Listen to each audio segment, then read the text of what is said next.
अस्सलाम वालेकुम वरहमतुल्लाहि वबरकातुह। पाकी और नापाकी का बहुत ही अहम मसला आज आपके सामने मैं बयान कर रहा हूँ कि बीवी से हम बिस्तरी करते वक्त कौन कौन सी चीज़ें नापाक हो जाती हैं।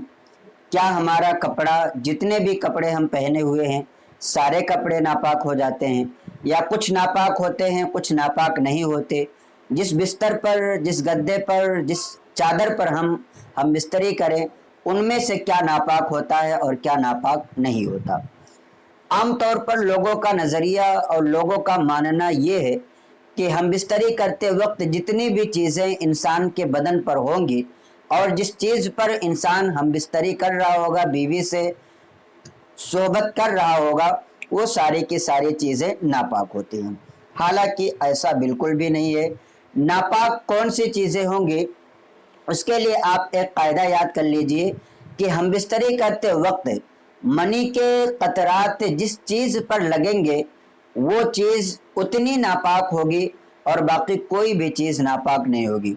मिसाल के तौर पर हम बिस्तरी कर रहे थे, आप पैजामा या पैंट या अंडरवियर वगैरह पहने थे, तो अंडरवियर, पाजामा या पैंट के जिस हिस्सा पर वो मनी लगी है उतना हिस्सा वो नापाक हो जाएगा। अगर आप ये देख पा रहे हैं कि हाँ इतने ही पर लगी है, तो सिर्फ उतने को धो लेने से पूरा कपड़ा पाक हो जाएगा। और अगर मालूम नहीं पड़ता कि कहाँ कहाँ लगी है, तो फिर ऐसी सूरत में हुक्म ये दिया जाता है कि पूरे कपड़े को धो करके 3 मरतबा धोया जाए और तीनों मरतबा कुव्वत के साथ निचोड़ा जाए।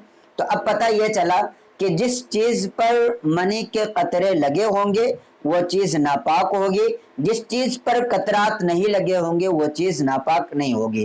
तो हमारा ये सोचना कि हम जिस बिस्तर पर या जिस चादर पर, जिस बेडशीट पर हम बिस्तरी करते हैं वो भी चीज़ नापाक हो जाती है, ये इसकी कोई हकीकत नहीं है।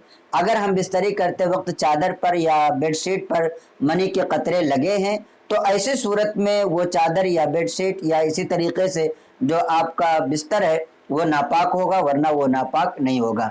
यहाँ तक कि अगर कोई शख्स जो है हम बिस्तरी करते वक्त बनियान पहन करके रखा है और नीचे जो है पाजामा है, पाजामा नीचे का नापाक हुआ, लेकिन ऐसी सूरत में बनियान पर अगर मनी के कतरात ना लगे हों तो वो बनियान नापाक नहीं होगी, बल्कि वो पाक ही रहेगी। वो गुस्ल जनाबत करके फिर से अगर उसी बनियान को वो पहनना चाहे तो पहन सकता है, इसमें किसी तरह का कोई हर्ज नहीं है। उसी बनियान को पहन करके नमाज पढ़ना चाहे, इबादतें करना चाहे, जो भी करना चाहे वो उसी हालत में कर सकता है। शरीयत इस बारे में मना नहीं करती है। हाँ, लोगों का आम तौर पर तरीक़ा ये होता है कि जिस कपड़े को, मान लीजिए कि बनियान है या अंडरवियर वगैरह है, जिस चीज़ को पहन करके या लुंगी है उसको पहन करके हम बिस्तरी करते हैं, तो वो सारे कपड़े उतार करके पाक कर लेते हैं और उसके बाद वो पहनते हैं। हालांकि पाक करने का मतलब यह नहीं कि यह नापाक था।